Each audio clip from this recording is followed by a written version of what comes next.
Means pump भी on है, auto sampler भी ऑन है, कॉलम ओवन भी ऑन है, यूवी लैम्प भी ऑन है। तो सबसे पहले हम क्या करेंगे, कॉलम लगाएंगे। तो जब भी कॉलम लगाते हैं तो फर्स्ट टाइम कॉलम को हम वॉश करते हैं, सेचुरेट करते हैं कि इसके अंदर पहले से कोई कंपाउंड नहीं है। तो अभी क्या करेंगे हम, ये पंप पे जाएंगे। पंप में देखो पहले A 100%, B 100% का रखते हैं, B में क्या करते हैं, मिथ्रॉन। तो कॉलम को हम वॉश करेंगे तो क्या करेंगे, 100% मिथ्रॉन से नहीं करेंगे बट 90% मिथ्रॉन से वॉश करेंगे। मतलब B आप 90% कर दीजिए तो रिमेनिंग A हो जाएगा।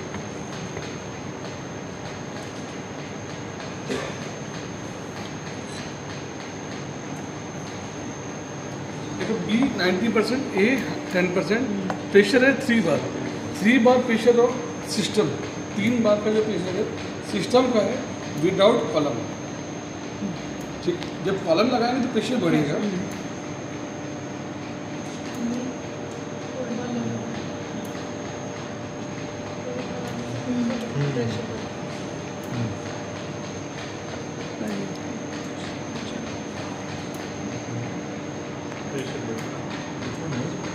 हंड्रेड बार मीन्स 14.5 मीन्स 1400 PSI, 1500 PSI। ठीक है, 1 बार इक्वल टू 14.5 PSI। तो अभी हमारा कॉलम वॉशिंग चल रहा है थोड़ी देर, क्योंकि कॉलम काफ़ी दिनों से यूज हुआ नहीं हुआ, क्या लास्ट सैंपल चला था। तो 90 कभी भी कॉलम को चलाओ तो 10 मिनट तक कॉलम को वॉश करना होता है मिनिमम, और मैक्सिमम आप 4-6 घंटा 8 घंटा भी कर सकते हो।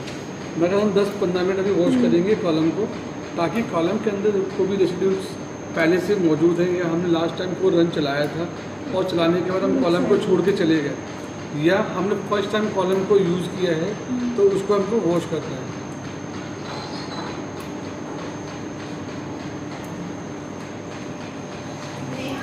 हाँ जी मैम।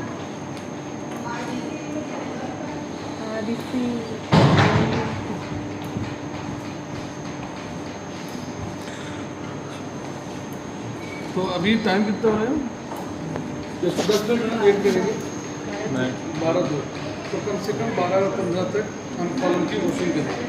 ठीक है, उसके बाद हम चालू करेंगे। इन मीन टाइम एक नॉर्मल हम मेथड बनाते हैं,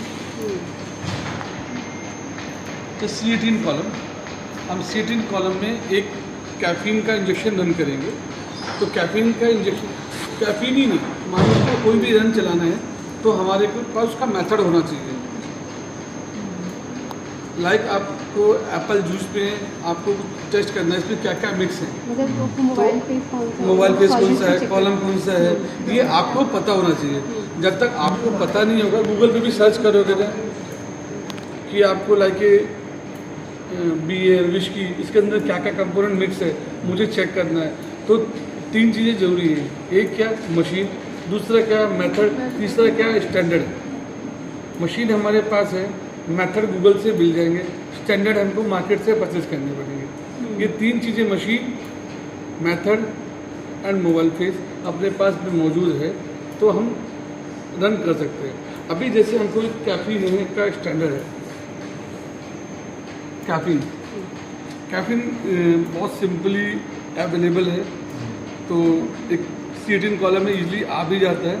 तो एक जस्ट हमें कैफीन को ही टेस्ट करना है। कैफीन तो हमारे बहुत जगह पाए जाते हैं, तो हमें कैफीन चेक करना है कि कितने ppm का है और हमको नहीं पता। तो कैफीन चेक करने के लिए कैफीन का पहले प्योर स्टैंडर्ड आपके पास होना चाहिए। अमीनो एसिड्स चेक करने उसका आपके पास पूरा स्टैंडर्ड्स होना चाहिए। विटामिन चेक करने, विटामिन A B C जो भी आपको चेक करना है उसके स्टैंडर्ड्स होने चाहिए। कॉलम होने चाहिए, मेथड होना चाहिए, मशीन होनी चाहिए। मशीन है और आपके पास मेथड नहीं है तो किसी काम का नहीं। अभी आज आपको मैं ऑपरेशनल जो सिखा रहा हूँ, मशीन का सिखा रहा हूँ, बट आपके पास मेथड भी होना चाहिए। अभी हम कैफीन का एक मेथड बनाएंगे। कैफीन का मेथड बहुत सिंपल है। C18 कॉलम, कोई भी C18 कॉलम हो उसके ऊपर हम रन कर सकते हैं। 20% से लेकर 50% तक मिथनॉल होना चाहिए और रेस्ट वाटर होगा। मिथनॉल वाटर का मिक्सर लगेगा, 2 चीज़। हम ये मेथड आइसोक्रेटिक में भी चला सकते हैं, बाइनरी में भी चला सकते हैं, क्वार्टनरी में भी चला सकते हैं। आइसोक्रेटिक में हम प्री मिक्स कर लेंगे, बाइनरी में A B में रख लेंगे और क्वार्टनरी में भी हमने A B पे रख दिया, C D हमने खाली छोड़ दिया। ठीक है, तो जस्ट एक बाथरूम में जा रही हूँ नहीं ये नहीं सर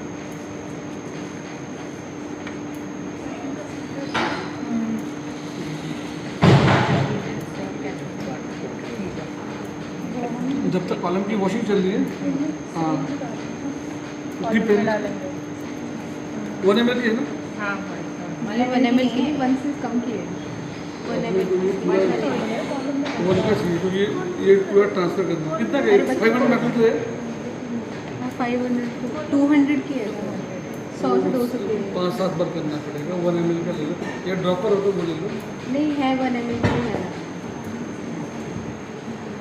ऐसा कोई कंपाउंड नहीं है अभी तक। केमिस्ट तो हम लोग वही बहुत सारे कंपाउंड सारे के सारे जितने भी कंपाउंड हैं सब कहीं ना कहीं आइडेंटिफाइड है। स्टैंडर्ड सबको अवेलेबल किया हाँ होगा आपके पास नहीं होगा नहीं सर वो मार्केट में ड्रग्स जब के आएगा तो होते हैं बट केमिकल कंपाउंड्स के नहीं होते 100-150-200 पी के आएगी मतलब उन सब के स्टैंडर्ड अवेलेबल होंगे तभी वो आएगा। मास्क पे सारी चीज़ आइडेंटिफाई होती है। ये मास्क नहीं है SPLC है इसके अंदर में अगर आपके पास स्टैंडर्ड नहीं है नहीं ड्रग्स के तो होते हैं बट केमिकल्स के नहीं होते तो सारे केमिकल टेस्ट भी नहीं होते ना इसको कुछ मैं मास्क वही तो बोल चुकी स्टैंडर्ड जब नहीं अवेलेबल है तो तो कौन सा नहीं स्टैंडर्ड तो नहीं जिसका आपका अवेलेबल है वही आपका टेस्ट होगा। हम तो TLC पे करते हैं सेम नेचुरल पे करते हैं तो वही है वही है ब्रांड मतलब वेरिफिकेशन के लिए जो प्योरिटी है कि हाँ। सिग्नेचर दे रहा है नहीं दे रहा आपको है जैसे CP तो का स्टैंडर्ड नहीं बनाते हम लोग है तो इसमें क्या है ना प्रोडक्ट आइडेंटिफाई को लोड करते हैं रिएक्टेंट को अलग मतलब बारी बारी उनको नहीं, लोड करते हैं इसके अंदर स्टैंडर्ड चाहिए। आपके स्टैंडर्ड लगा के लीनिटी कर्व करोगे। लीनिटी कर्व होने के बाद आपने स्टैंडर्ड लगाया फिर अननोन को वही लगाओगे तो अननोन की क्या प्योरिटी है। नहीं आपने जैसे रिएक्टेंट A+B+C बनाते हैं A को रन किया फिर B को रन किया फिर प्रोडक्ट को रन किया उसमें A और B की पिक का प्लस पहले से आ गई ना कोई नई भी बन रही वो भी आ जाएगी हाँ। प्योरिटी पता चल गई ना तो हम उस चीज़ के लिए यूज़ करते यस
एक में लेना 1 ml का लाए बट उसका शायद से नाम को वो नहीं मिला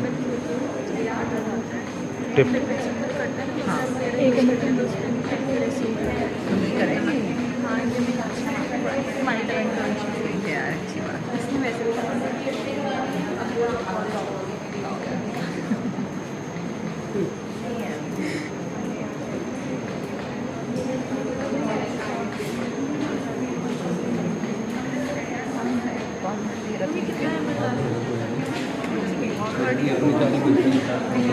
उसका RDC से फ़ोन आया था। क्या कर रहा है यार